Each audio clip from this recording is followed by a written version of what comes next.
É uma satisfação e um agradecimento aos meus colegas, aos meus próprios colegas, que nos últimos tempos têm se empenhado para manter a Semagel com regularidade. Eu agradeço ao Carlos e ao Messias por essa deferência de me permitir, mais uma vez,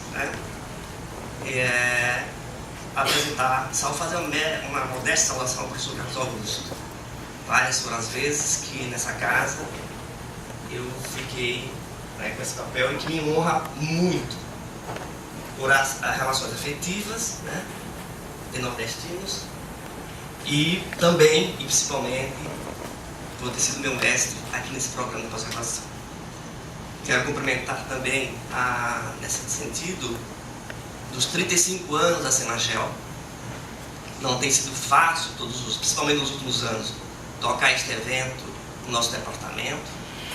E como eu falei e reafirmo, o Carlos e o Messias têm sido, nos últimos anos, uma dobradinha que tem conseguido manter a regularidade e preocupados com a qualidade. Ao mesmo tempo, eu quero registrar que estamos comemorando os 30 anos de criação do nosso programa.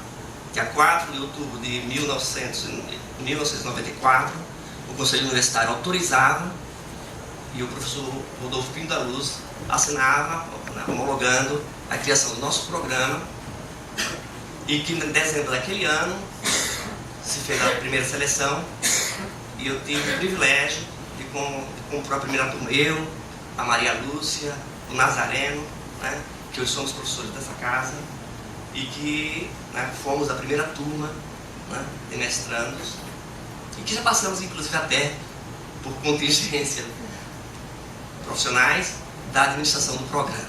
Então, o programa está fazendo 30 anos, e hoje na gestão do professor Márcio, tentando justamente dar continuidade a um projeto que outros professores que passaram pelo programa, quando o programa já vinha de uma tradição de criar esta estação lato sensu, consolidado na universidade, permanente, professores como o Romito, como o professor Armen, a professora Neide, o Odair, o Chay, e tantos outros que passaram pelo departamento, ou que estão passando, e que se empenharam na organização desse projeto pedagógico importante, pioneiro no sul do Brasil, e que veio romper um pouco aquela coisa que estava centrada em São Paulo e Rio, e criou um programa com peculiaridades e especificidades na geografia brasileira.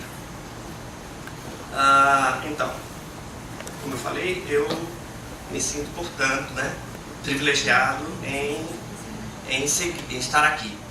E eu tentei seguir um pouco nessa tentativa de fazer essa saudação ao professor, atendendo ao convite dos meninos, dos colegas, buscar alguma coisa que tornasse não uma falação assim, meramente curricular, tal, mas que pudesse, pelo menos minimamente, fazer um pequeno painel do nosso homenageado, do nosso sempre homenageado. Aliás, o professor Carlos Augusto esteve no nosso programa desde a criação, esteve no curso de graduação da Faculdade de Catarinense de Filosofia, que está fazendo 60 anos, e hoje é uma honra, nos 30 anos após a graduação, estar aqui para trazer mais um pouco da sua experiência para nós. Então eu procurei, mais ou menos, me inspirar numa fala que eu fiz em Salvador, o ano passado, e que eu não vou falar sobre ela, porque ela está nesse livro, que eu trouxe 2 exemplares que a comissão da semana vai sortear. A colega Lina passou uma listinha para vocês anotarem com as numerações, e nós vamos sortear 2 números desses, inclusive também com uma bolsinha, com outro exemplar, um outro presente, que é o exemplar da camiseta dos 100 anos do professor Inácio Rangel, lá do evento que houve em Maceió, e com a bolsa, então formamos um kitzinho para sortear junto a outras coisas que parece que a coordenação vai sortear. Então eu me inspirei justamente dessa fala e não vou me alongar nela, porque senão não me cabe me alongar aqui. E que aqui nesse livro talvez vocês encontrem mais pistas do que eu vou mostrar da homenagem que eu tentei fazer também lá em Salvador.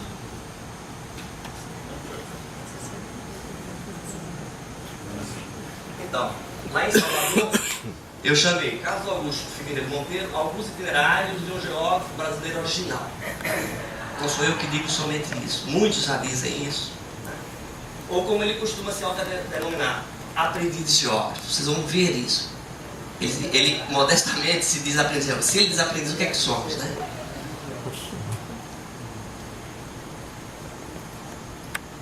Então, naquela minha fala, que eu não vou detalhar, eu tentei mais ou menos seguir esse roteiro, só para vocês terem uma ideia. Falando um pouco da história do professor, da sua trajetória, da sua vida, da sua obra, né?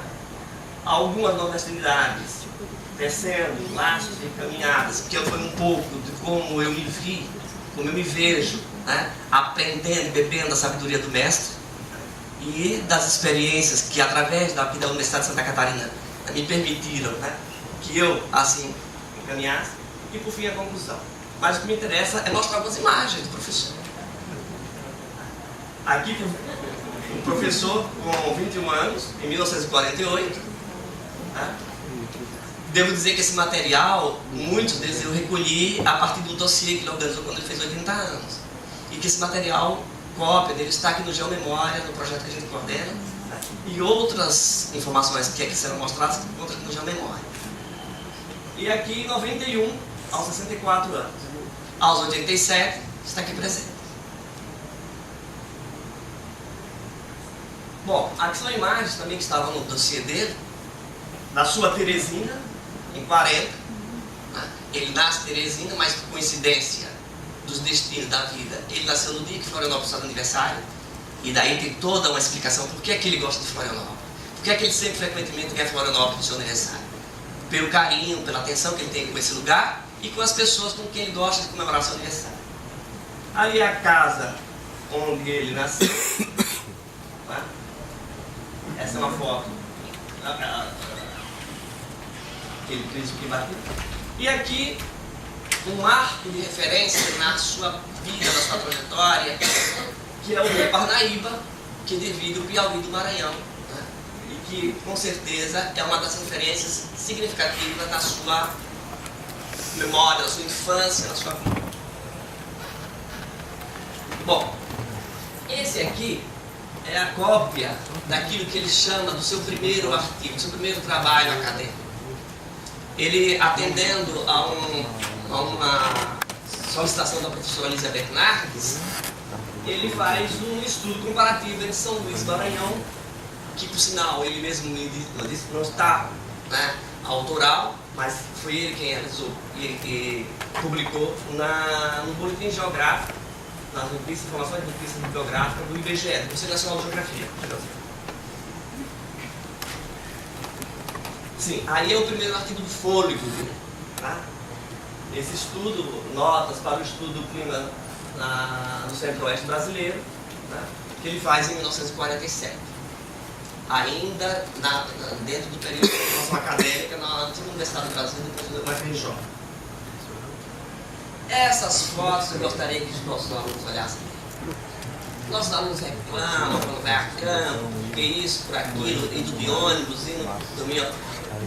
Isso aqui, como os geólogos faziam pesquisa nos anos 40, de caminhão, de cima de caminhão. Isso aqui é uma excursão que o professor faz, participa como convidado do professor Francisco Elan, que vai ao centro-oeste e que vai fazer parte dos levantamentos que deu origem a Brasília.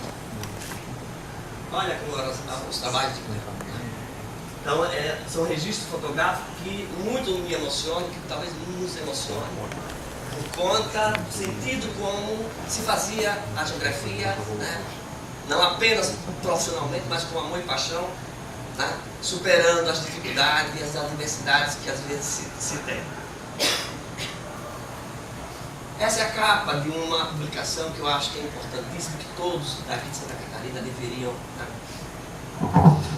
buscar, conhecer. É o Atlas de Santa Catarina. É um trabalho que o professor Carlos Augusto coordenou. Tá? Muitos professores colaboraram, o professor Armênio, o professor Peluso, o professor Paulo Lago, Odaí. Mas é um trabalho pioneiro no Brasil. É o primeiro estado brasileiro que edita um atlas específico de uma unidade federada. E esse atlas levou algum tempo, porque o professor Carlos Augusto veio em missão do Conselho Nacional de Geografia para Florianópolis, para trabalhar na diretoria de Geografia e Cartografia. E juntamente com o pessoal da antiga Faculdade Catarinense de Filosofia, coordena esse projeto pioneiro e edita, né, de forma, ele poderá falar um pouco melhor sobre isso, este atlas que é pioneiro no Brasil na importância da apresentação do material e nas abordagens com que já trazia em termos de originalidade. Nessa nota introdutória, ele faz as explicações o que significou, o que significava esse projeto desse atlas. Esse também é um exemplo que eu gostaria de mencionar aqui, que é um estudo dos aspectos geográficos do Baixo São Francisco. As reuniões periódicas que a AGB realizava pelo Brasil afora, né, sempre se pautaram em temas, em estudos de campo, que a AGB foi sempre uma escola para os profissionais e para quem dela frequentava. E lá na reunião de 62 em Penedo, coordenada pelo saudoso Manuel Correia, o professor Carlos Augusto foi convidado a coordenar os trabalhos, principalmente a elaboração desse relatório. A importância que esse documento teve na época, pelo sentido com o qual ele sistematizou, né, os trabalhos de campo.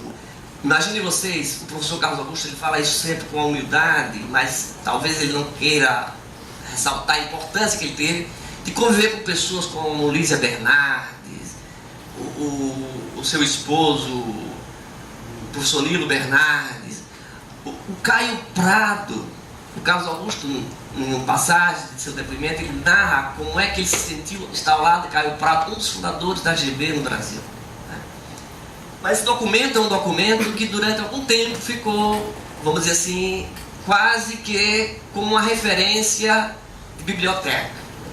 E felizmente, os colegas da Universidade Estadual de Alagoas resgataram esse documento, publicaram junto a um outro texto do professor.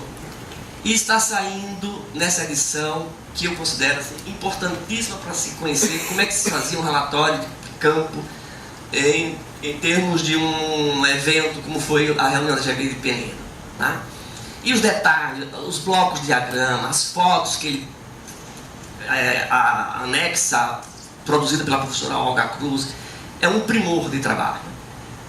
Eu havia pedido ao colega Odilon de Alagoas que me enviasse uma quantidade. Ele se comprometeu e disse que havia enviado. Mas você sabe como é o Correio do Brasil.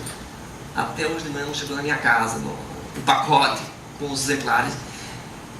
Deve vir em torno de 15 ou 20 exemplares. Depois, quem quiser, deixa o nome comigo, que eu me comprometo a repassar para vocês, para vender o manual para vocês, porque teve um custo para os colegas de Alagoas. Mas é um mérito da Universidade de Alagoas, né, em ter feito essa publicação, assim como foi, né, eu vou falar um pouco mais adiante, o mérito de colegas aqui do programa, do departamento, em publicar uma obra importante, autobiográfica, que o professor fez e que eu vou projetar aqui um pouco a imagem. Olha só que primor, que detalhismo de fazer blocos de diagrama, né? Observando a paisagem, sintetizá-la nesses blocos. E esse bloco de diagrama é um dos que enriquece esse documento que eu acabei de falar sobre o Baixo São Francisco. Aqui está a capa, né, da grande tese do professor Carlos Augusto, a grande contribuição que ele vai trazer para a discussão do clima, não puramente pelo clima por meteorologia, mas tentando mostrar a dinâmica geográfica que o clima produz na costa terrestre, que é a teoria de clima urbano. Teoria essa que, inclusive, pioneira para muitos geógrafos que se inspiram nele para fazer trabalhos práticos no Brasil, como foi o trabalho da professora Magda Lombardo sobre o clima urbano de São Paulo. E que depois o professor Chico, o professor Francisco, né, do Paraná, vai publicar recentemente, né, trazendo a atualização desta obra com outros artigos. Esse relatório é um primor.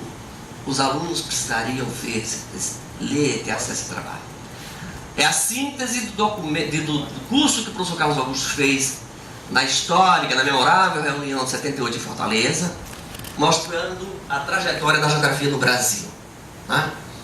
E que, de fato, para aquele momento, esse documento foi uma referência e atualíssima se quer se discutir sobre a história da geografia do Brasil. Nós também temos esse exemplar aqui no nosso Geomemória. Eu fiz questão, nas minhas escolhas, tive dificuldade do que selecionar, porque eu tinha pouco tempo, como tenho pouco tempo aqui, desculpe se eu estiver me alongando. Aqui são 3 blocos de diagramas interessantíssimos. Foi uma viagem que o programa de pós-graduação promoveu, em 91, através da gestão do Chay, em que reuniu professores, alunos, para sairmos 8, 10 dias, não me lembro bem quantos foram, mas uma semanada por Santa Catarina, parávamos nos lugares, quem tinha informação a falar sobre aquele debate, sobre aquele tema, aquele local, falava. E o professor Carlos Augusto, em certos lugares, no Vale do Itajaí, no Vale do Peixe, lá em Lages, ele, com o mesmo cuidado, com a mesma capacidade, com o mesmo primor que sempre o caracterizou, fazia o desenho de traço da paisagem. E o interessante, esse material compôs, provavelmente, já me corrija, o único relatório daquela viagem. Ele sentou, redigiu e encaminhou o programa. Tá? Para vocês perceberem, né, a seriedade com que o professor sempre, né, seguiu e obedeceu e era rígido com ele mesmo no seu compromisso, né, no fazer as coisas. Então é muito interessante quando a gente observa nesse documento não apenas a contribuição técnica da atividade, mas também o conteúdo científico que estão impressos nessas informações. Esse é um dos mais interessantes, brilhantes livros do professor. Muita gente, talvez por não ter assim aprofundado e alegremente, pensa que é um livro sobre clima, mas é um livro sobre epistemologia. É a visão epistemológica que o professor Carlos Augusto perpassa para nós, né? Na visão epistemológica que ele construiu, que ele quer mostrar sobre a geografia e a partir de onde ele parte, né, ele encaminha as suas considerações. Foi publicado pela editora da UFSC, através do programa de pós-graduação, e talvez ainda existam alguns exemplares, se vocês procurarem, talvez achem aí pela universidade, na editora. Os colegas do departamento, Lúcia, Messias e outros, resolveram diversificar na publicação do departamento, no campo das publicações. E resolveram criar os cadernos, né, os cadernos geográficos. E o primeiro caderno, quem abre? O nosso mestre. O estudo geográfico do clima é justamente um resgate, né, que ele traz numa outra perspectiva, principalmente como um aporte bibliográfico aos graduandos, tá? Sem simplificar, tá? A preocupação de fazer uma coisa simplificada, mas de um caráter, uma perspectiva didática, e que abre essa série e que em outro momento também ele publica sobre a questão ambiental do Brasil. Eu acho que está esgotado, né, Messias? Este livro, antes de se tornar livro, foi uma das grandes referências em termos de publicações que o professor, né, traz para a geografia. A introdução da discussão sobre o geossistema, tá? E que serviu em muito de referência para muitos estudos, de muitas dissertações, e até de trabalhos, como foi o trabalho feito pelo pessoal da Bahia, em que o professor Carlos Augusto esteve assessorando. Eu fiz questão também de sair um pouco da formalidade da produção dele e trazer um pouco dessa construção das relações afetivas, né, e acadêmicas que ele estabelece conosco aqui no Brasil e aqui em Santa Catarina em particular. O Correio de Terry, a forma com a qual ele buscou, né, em termos de trazer informação da sua estada no Japão, da última vez em que ele lá esteve realizando, né, contribuições na Universidade de Terry. E é interessante que ele mesmo datilografava, ele mesmo xilografava e mandava para nós aqui no Brasil, né, as notícias. Mas não eram apenas notícias sobre ele, eram notícias inclusive sobre o Japão. E tem 2 detalhes que eu quero destacar nesse veículo de comunicação que ao mesmo tempo é também de informação científica, que são, primeiro que ele dizia que era um órgão sazonal de notícias, lembranças de Carlos Augusto, a família e os amigos. E o outro, que ele estabelecia na sua periodicidade a relação com a estação do ano na qual ele escrevia. Esse aqui era na primavera. O primeiro foi na primavera, lá onde ele se encontrava. Rico em informações, comentários, fotografias. Nós temos exemplares aqui no nosso Geomemórias. Os que ele enviou para mim e os que a Jerusa me repassou. Depois de aposentado,